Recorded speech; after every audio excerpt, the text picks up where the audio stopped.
Hi all, welcome back to my channel. ಈ video Saturday ಮತ್ತು Sunday vlog ಆಗಿರುತ್ತೆ. ನಾನು ಸ್ಯಾಟರ್ಡೇ ಮಧ್ಯಾಹ್ನದಿಂದ ವ್ಲಾಗ್ ಸ್ಟಾರ್ಟ್ ಮಾಡಿದ್ದೀನಿ. ಸೊ ಇಲ್ಲಿ ನೋಡ್ತಾ ಇರ್ಬೋದು, ನಮ್ಮತ್ತೆ ಮೀಶೋಯಿಂದ ಒಂದು ವ್ಯಾನಿಟಿ ಬ್ಯಾಗ್ ಆರ್ಡ್ರ್ ಮಾಡಿ ತೊಗೊಂಡಿದ್ದಾರೆ. ಅದನ್ನು ತೋರಿಸ್ತಾ ಇದ್ದಾರೆ. ಸೊ ಮುಂಚೆ ಹೆಂಗಂದರೆ ನಮ್ಮತ್ತೆ ನನ್ನ ಕೈಲಿ ಆರ್ಡ್ರ್ ಮಾಡಿಸ್ಕೊತಾ ಇದ್ರು. ಏನಾದರೂ ಬೇಕಂದರೆ ನಾನೇ ಬುಕ್ ಮಾಡಿ ಕೊಡ್ತಾ ಇದ್ದೆ.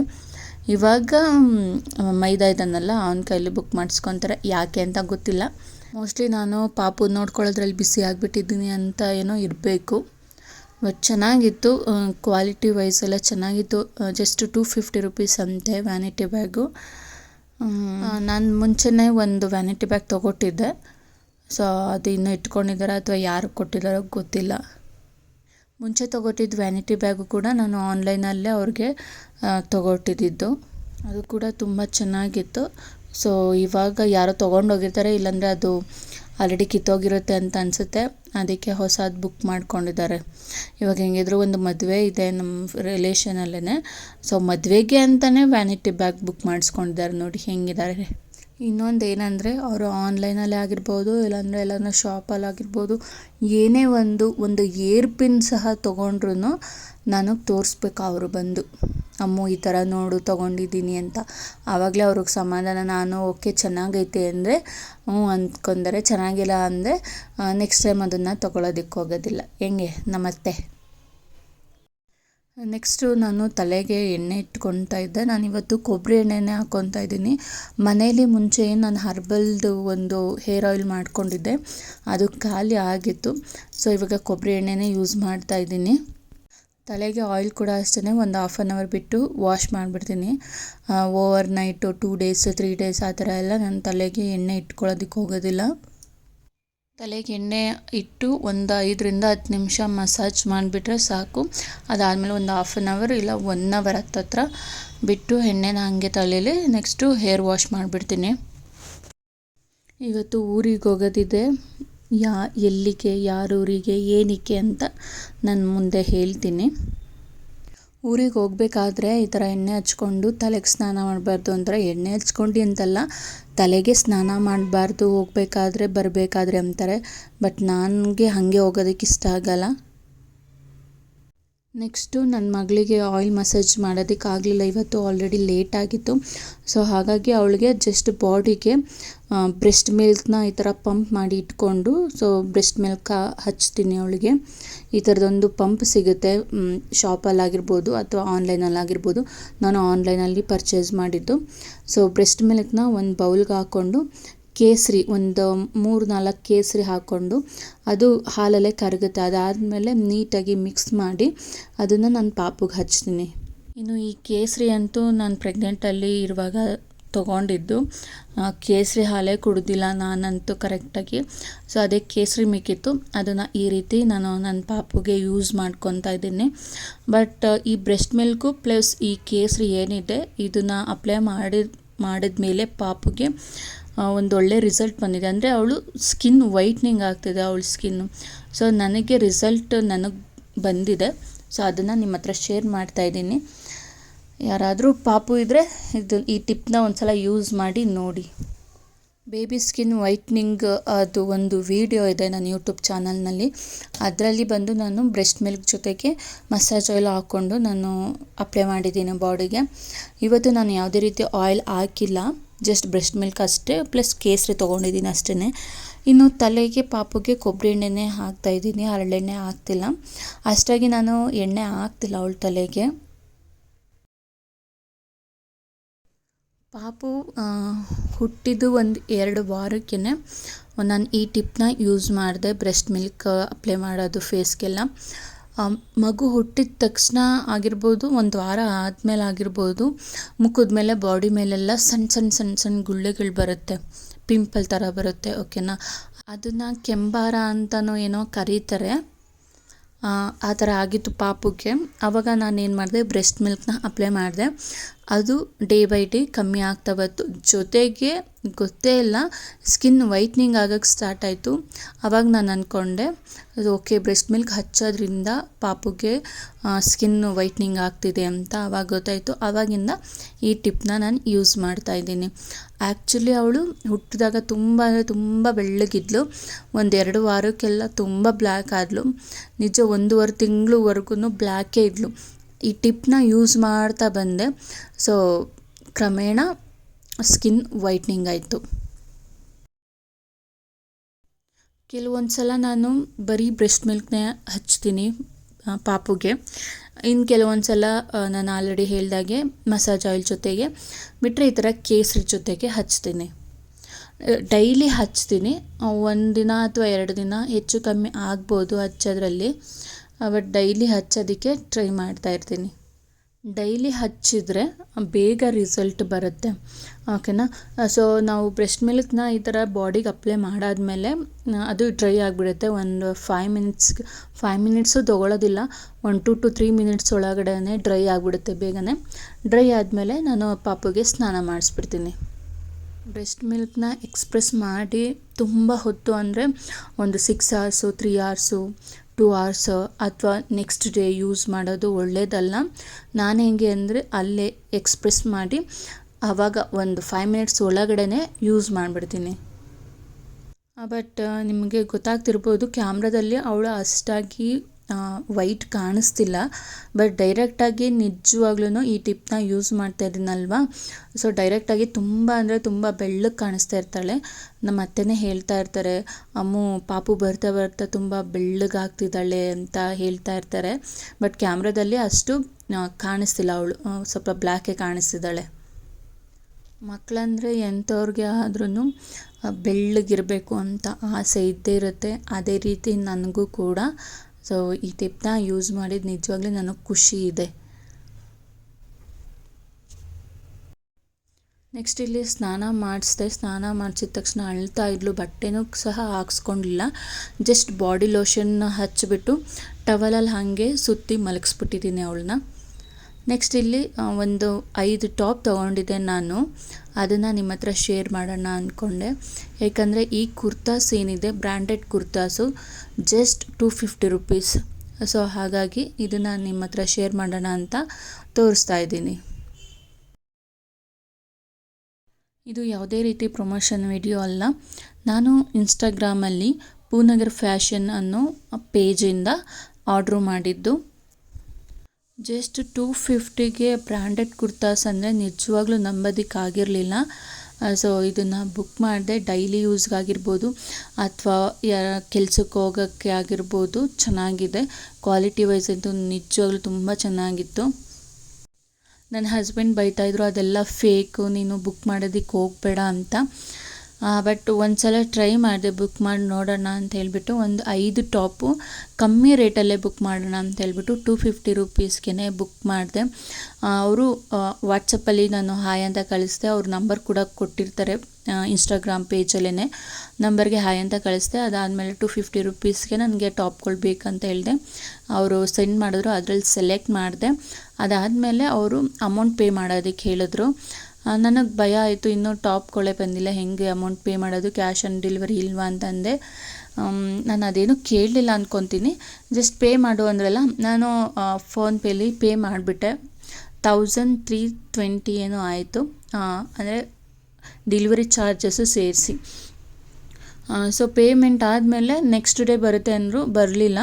ಮತ್ತೆ ಕೇಳಿದಾಗ ನೆಕ್ಸ್ಟ್ ಡೇ ಬರುತ್ತೆ ಅಂದರು, ಬರಲಿಲ್ಲ. ಅದಾದಮೇಲೆ 2 days ತೊಗೊಂತು ಬರೋದಕ್ಕೆ. ನಿಜವಾಗ್ಲೂ ಸ್ವಲ್ಪ ಗಾಬರಿನೂ ಆಗಿತ್ತು. ಫಸ್ಟ್ ಟೈಮ್ ನಾನು ಇನ್ಸ್ಟಾಗ್ರಾಮಲ್ಲಿ ಟಾಪ್ಗಳನ್ನ ಬುಕ್ ಮಾಡಿದ್ದು. ಅವ್ರಿಗೆ ಹೇಳಿದೆ ಏನಂದರೆ ನಿಜವಾಗ್ಲೂ ಬರುತ್ತಾ, ಏನಾದರೂ ಫೇಕಾ ಅಂತ ಕೇಳಿದೆ. ಇಲ್ಲ ಮೇಡಮ್, ನಿಜವಾಗ್ಲೂ ಕಳಿಸ್ಕೊಡ್ತೀವಿ ಅಂತ ಹೇಳ್ಬಿಟ್ಟು ಕಳಿಸ್ಕೊಟ್ರು. ಅದು ಬಂದಮೇಲೆ ನಿಜ ಖುಷಿ ಆಯಿತು. ಸದ್ಯ ಇಲ್ಲ ಅಂತ ಹೇಳಿದರೆ ನನ್ನ ಹಸ್ಬೆಂಡ್ ಕೈಲಿ ನಾನು ಬೈಸ್ಕೊತಾ ಇದ್ದೆ, 1320 ಸುಮ್ಮನೆ ವೇಸ್ಟ್ ಮಾಡಿದೆ ಅಂತ. ಯಾಕಂದರೆ ಮುಂಚೆನೇ ಪೇಮೆಂಟ್ ಮಾಡಿಬಿಟ್ರೆ ಎಂಥವ್ರಿಗೆ ಆದರೂ ಗಾಬರಿ ಇರುತ್ತೆ, ಅದಕ್ಕೋಸ್ಕರ. ಮತ್ತು ಈ ಪರ್ಪಲ್ ಟಾಪ್ ಇನ್ನಿದೆ, ನನ್ನ ಹಸ್ಬೆಂಡ್ಗೆ ಇಷ್ಟನೇ ಆಗಿರಲಿಲ್ಲ. ಬಟ್ ಈ ಕಲರಲ್ಲಿ ನನ್ನ ಹತ್ರ ಯಾವುದೇ ರೀತಿ ಟಾಪ್ಗಳಾಗಿರ್ಬೋದು, ಡ್ರೆಸ್ ಆಗಿರ್ಬೋದು ಇರಲಿಲ್ಲ. ಸೊ ಹಾಗಾಗಿ ಅದನ್ನು ತೊಗೊಂಡೆ. ಚೆನ್ನಾಗಿದ್ದು ಎಲ್ಲ. ಇನ್ನು ಹಸ್ಬೆಂಡ್ ಬಂದರು ಕೆಲಸ ಮುಗಿಸ್ಕೊಂಡು. ಅವ್ರು ಬಂದ ಕೂಡಲೇ ಆಲ್ರೆಡಿ ರೆಡಿ ಆಗಿದ್ವಿ, ಹೊರಟ್ವಿ ಊರಿಗೆ ನಾನು, ಅತ್ತೆ, ಪಾಪು, ಹಸ್ಬೆಂಡು, ಇನ್ನು ಚಿಕ್ಕತ್ತೆ ಮಗಳು ಚಿಕ್ಕವಳು. ಇನ್ನು ಮೈದಾ ಮಾವ ಮನೇಲೇ ಇರ್ತಾರೆ, ಅವರು ಲಾಸ್ಟ್ ವೀಕ್ ಹೋಗಿದ್ರಲ್ವ. ಇನ್ನು ಮೈದಾಗೂ ಎಕ್ಸಾಮ್ಸ್ ಇದೆ, ಅದಕ್ಕೋಸ್ಕರ ಅವನು ಬರಲಿಲ್ಲ. ನಾವಿಷ್ಟೇ ಜನ ಹೊರಟಿದ್ದೀವಿ. ನನ್ನ ಮೈದಾ ಅಂತ ಅವ್ರ ಅಮ್ಮನ ಬಿಟ್ಟು ಒಂದು 5 ನಿಮಿಷ ಕೂಡ ಇರೋದಿಲ್ಲ. ಬಟ್ ಎಕ್ಸಾಮ್ಸ್ ಇರೋದ್ರಿಂದ ಜೊತೆಗೆ ಮಾವನೂ ಹೇಳ್ತು ಎಕ್ಸಾಮ್ಸ್ ಇದೆ ಓದ್ಕೊ ಅಂತ. ಇನ್ನು ಮಾವ ಹೇಳಿದ ಮೇಲೂ ಹೋದರೆ ಚೆನ್ನಾಗಿರಲ್ಲ ಅಂತ ಮನೆಯಲ್ಲೇ ಇದ್ದ. ಜೊತೆಗೆ ಹಸ್ಬೆಂಡು ಬಂದ ಕೂಡಲೇ, ಆಫೀಸಿಂದ ಬಂದ ಕೂಡಲೇ ಏನಾದರೂ ತಿಂತಾರೆ. ಸ್ನ್ಯಾಕ್ಸ್ ಆಗಿರ್ಬೋದು, ಇಲ್ಲಾಂದರೆ ಏನಾದರೂ ಮನೇಲಿ ಅನ್ನ ಸಾಂಬಾರು ಇರ್ಬೋದು, ಅದು ತಿನ್ನಬೇಕು. ಅವ್ರಿಗೆ ಅಭ್ಯಾಸ ಆಗೋಗಿದೆ ಆಫೀಸಿಂದ ಬಂದು ಏನಾದರೂ ತಿನ್ನೋದು. ಸೊ ಇವತ್ತು ಏನಂದರೆ ಬಂದ ತಕ್ಷಣ ಊರಿಗೆ ಹೊರಟ್ಬಿಟ್ವಿ. ಮಧ್ಯದಲ್ಲಿ ಹೊಟ್ಟೆ ಹಸಿವು ಆಯಿತು. ಇನ್ನು ಚಿಕ್ಕತ್ತೆ ಮಗಳು ಇದ್ದಾಳಲ್ವ ಪಾಪು, ಅವಳಿಗೂ ಕೂಡ ಹೊಟ್ಟೆ ಹಸಿತಿತ್ತಂತೆ. ಸೊ ಸೈಡ್ಗೆ ಹಾಕಿ ಒಂದು ಬೇಕ್ರಿಲಿ ತಿಂಡಿ ತೊಗೊಂಡು ತಿಂದ್ವಿ. ಹಸ್ಬೆಂಡ್ ಏನೋ ಮಶ್ರೂಮ್ ರೋಲ್ ತೊಗೊಂಡ್ರು. ಅವ್ರಿಗೆ ಅದೊಂದಕ್ಕೆ ಸರ್ಚ್ ಮಾಡ್ತಾಯಿದ್ರು ರೋಲ್ ಎಲ್ಲಾದರೂ ಸಿಗುತ್ತಾ ಅಂತ. ಕೊನೆಗೂ ಸಿಕ್ತು, ತಿನ್ಕೊಂಡು ಹೋದ್ವಿ. ಊರಿಗೆ ಬಂದ್ವಿ, ಅಜ್ಜಿ ತಾತ ಊರಿಗೆ. ಹೌದು, ಹೇಳೋದು ಮರೆತೆ. ಏನಕ್ಕೆ ಊರಿಗೆ ಬರ್ತಾಯಿದ್ದೀವಿ ಅಂದರೆ ತಾತಂಗೆ ಹುಷಾರಿರಲಿಲ್ಲ, ಅದಕ್ಕೋಸ್ಕರನೇ ಬರ್ತಾಯಿದ್ದೀವಿ. ನಾನು ಹಸ್ಬೆಂಡು ಲಾಸ್ಟ್ ವೀಕ್ ಹಬ್ಬಕ್ಕೆ ಬಂದಿರಲಿಲ್ಲ, ಹಾಗಾಗಿ ಇವತ್ತು ಹೋಗಿ ನೋಡ್ಕೊಂಡು ಬರೋಣ ಅಂತ ಹೋದ್ವಿ.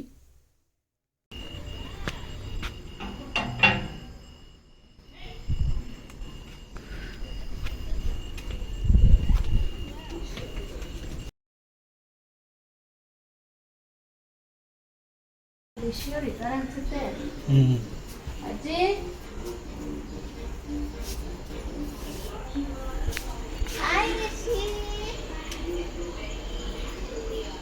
ವಸ್ನಾ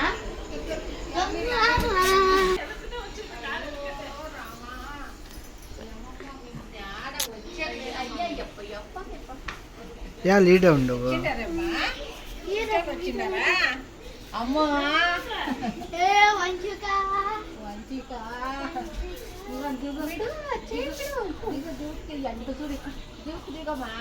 నేను ಕೆಳಕ್ಕೆ ಸೀಳಿಯಮ್ಮ ಅಲ್ಲಿ ನೋಡಿ ಚೈನ್ ಹಿಡ್ಕೊಂಡು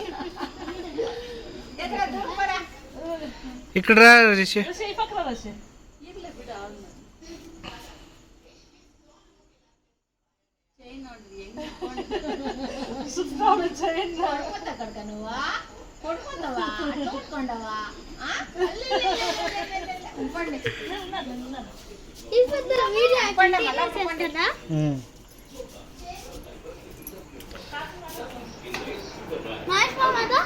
వాడు రాలేదు, వచ్చేద్దాన్ని.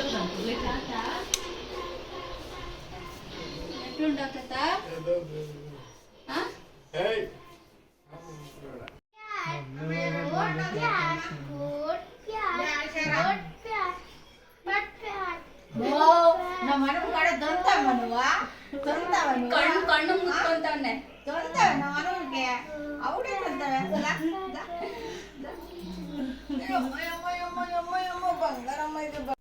ಇನ್ನು next day Sunday vlog continue ಮಾಡಿದ್ದೀನಿ.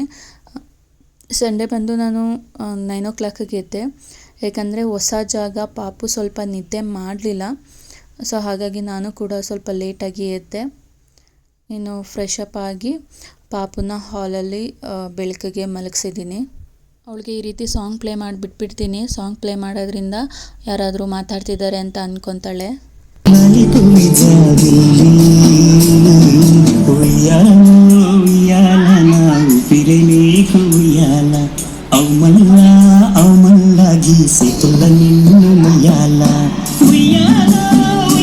ಇನ್ನು ಫ್ರೆಶ್ ಅಪ್ ಆಗಿ ಟಿಫನ್ ಮಾಡೋಣ ಅಂತ ಬಂದೆ. ಮಾರ್ನಿಂಗ್ಗೆ ಬಿರಿಯಾನಿ, ಈ ಥರ ಚಿಕನ್ ಗ್ರೇವಿ ರೆಡಿ ಮಾಡಿದರು ಮಾರ್ನಿಂಗ್ ಟಿಫನ್ಗೆ.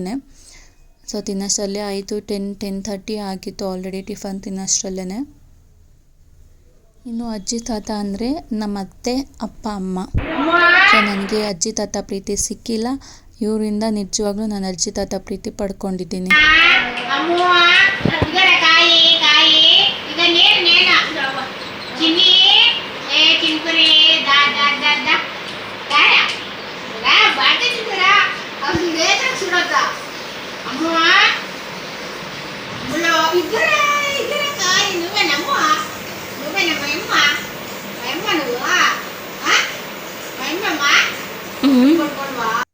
ಇನ್ನು ಇವರು ಹಸ್ಬೆಂಡ್ಗೆ ಅಣ್ಣ ಆಗಬೇಕು, ನನ್ನ ಪಾಪುಗೆ ದೊಡ್ಡಪ್ಪ.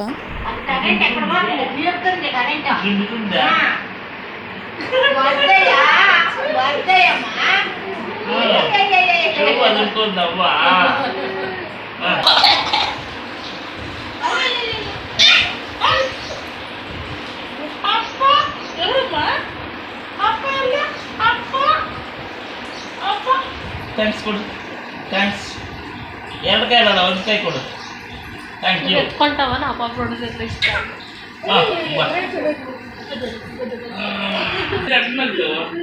ಸೀನೈನದು ಕೊಡಿ, ಸೀನೈನದು.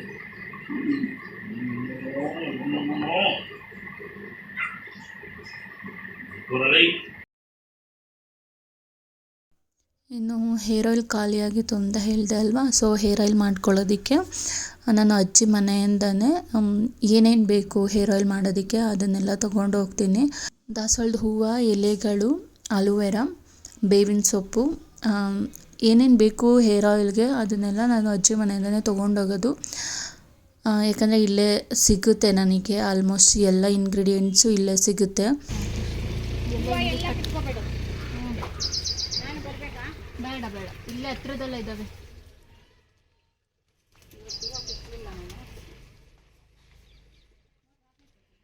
ಇದು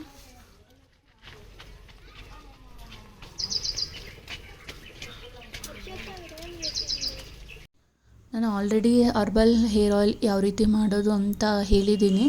ನನ್ನ ಚಾನಲ್ನಲ್ಲಿ ಒಂದು ವಿಡಿಯೋನೇ ಇದೆ, ಯಾರೆಲ್ಲ ನೋಡಿಲ್ಲ ಹೋಗಿ ನೋಡಿ, ಓಕೆನಾ. ಬರೋದು ಮಾಡ್ಬೇಕದನ್ನ.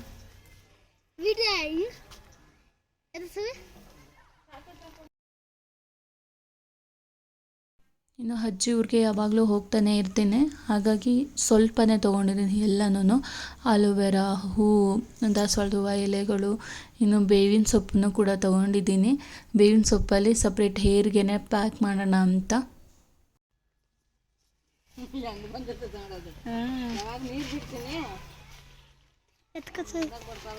ಬೇವಿನ ಸೊಪ್ಪು ಮಾತ್ರ ಕಿತ್ಕೋಬೇಕು. ನೀವೇ ಕಿತ್ಕೊಂತೀಯಾ? నీకు వస్తుంది చూడు. ಗಿಡ ಕಿತ್ಕೊಂಡು ಹೋಗು. ಎಲ್ಲೈತೆ ಇದು? ಕಿತ್ಕೊಂಡೋಗಿ ಹೆಂಗೆ ಹಾಕೋದು? ಸುಮ್ಮನೆ ಕುಚ್ಚೋದು ಕಡ್ಡಿ. ನೀರು ಬಾಟ್ಲ್ ಒಳಗ? ಅಲ್ಲ, ಬಕೆಟು. ನೋಡಿ ಹಿಂಗೆ ಬರ್ತೈತೆ. ಹಾಂ ಹಾಂ ಹಾಂ.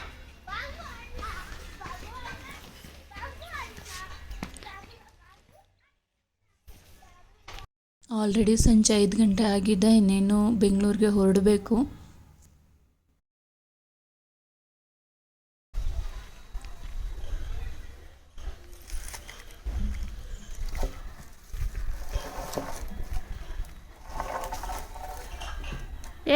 ನೀನೇನು ಮಾಡ್ತಿದ್ಯಾ?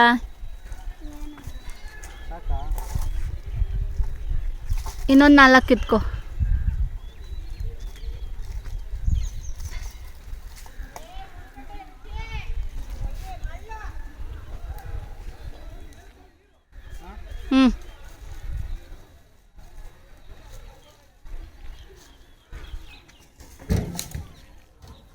ಓಯ್ ನಿಧಾನ.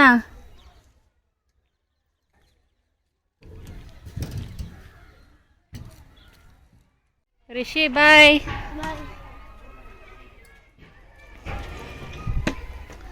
ಬಾ ಹೋಗೋಣ ಬೆಂಗಳೂರಿಗೆ. ಯಾವಾಗ ಬರ್ತೀಯ? ಸಮ್ಮರ್ ಹಾಲಿಡೇಸ್ಗೆ. ಬಾಯ್. ಏನು 1 ಮಂತು? 1 ಮಂತ್ ಅಷ್ಟೇ. ನಾನು 1 ಮಂತ್ ಅಷ್ಟೇ ಸ್ಕೂಲ್ ಇರೋದಿಲ್ಲ. ಆಮೇಲೆ ಎಲ್ಲಿ ಹೋಗ್ತೀಯಾ? ಬೆಂಗಳೂರು. ಯಾರ ಮನೆಗೆ? ನಮ್ಮ ಮನೆಗೆ.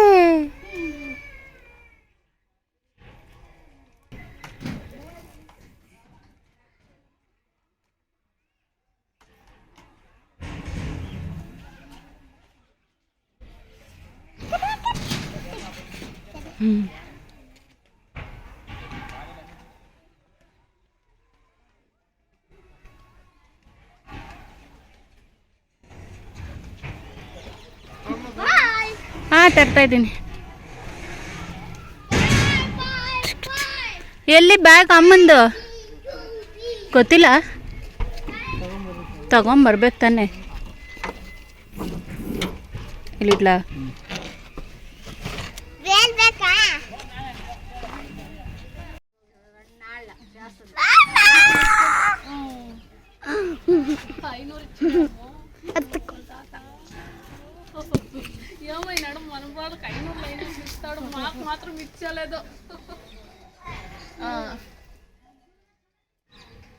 బాయ్ బాయ్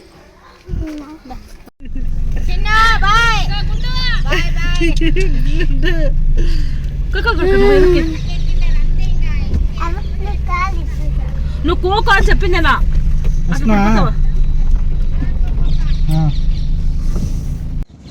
ఏ బుజ్జమ్మా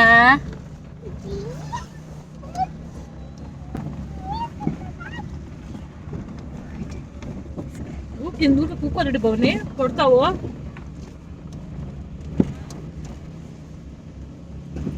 ಬೆಂಗಳೂರಿಗೆ ಹೋಗ್ಬೇಕಂದ್ರೆ ಬೇಜಾರಾಗುತ್ತೆ. ಅದೇ ಟ್ರಾಫಿಕ್ಕು, ಅದೇ ಬ್ಯುಸಿ ಲೈಫು. ಊರಲ್ಲಂದರೆ ಸ್ವಲ್ಪ ಇರ್ತೀವಿ, ಎಲ್ಲನೂ ಮರೆತು ಬೇಜಾರಾಗ್ತಿದೆ. ಹೋಗ್ಬೇಕಾದ್ರಿರೋ ಖುಷಿ ಬರಬೇಕಾದ್ರೆ ಇರಲ್ಲ. ಬೆಂಗಳೂರಿಗೆ ರೀಚ್ ಆದ್ವಿ, ಮನೆಗೆ ಬಂದ್ವಿ. ಪಾಪು ಬರ್ತಾನೆ ಮಲ್ಕೊಂಡು, ಸೊ ಬಂದ ಹಂಗೆ ತೊಟ್ಲಿಗೆ ಮಲಗಿಸ್ದೆ. ಇವಾಗ ಹೋಗಿ ಫ್ರೆಶ್ ಅಪ್ ಆಗಬೇಕು, ಇನ್ನೊಂದು ಸಲ ಸ್ನಾನ ಮಾಡಬೇಕು. ಯಾಕಂದರೆ ತುಂಬ ಬಿಸಿಲು, ಆ ಟ್ರಾಫಿಕ್ಕು ಬೇಡ ನಿಜ, ಹೆಂಗೆ ಹುಚ್ಚಿ ಆಗ್ಬಿಟ್ಟಿದ್ದೀವಿ ನೋಡಿ. ಇಷ್ಟೇ ಇವತ್ತಿನ ವ್ಲಾಗ್ ಇಷ್ಟ ಆಗಿದ್ರೆ ಲೈಕ್ ಮಾಡಿ, ಸಬ್ಸ್ಕ್ರೈಬ್ ಆಗಿ.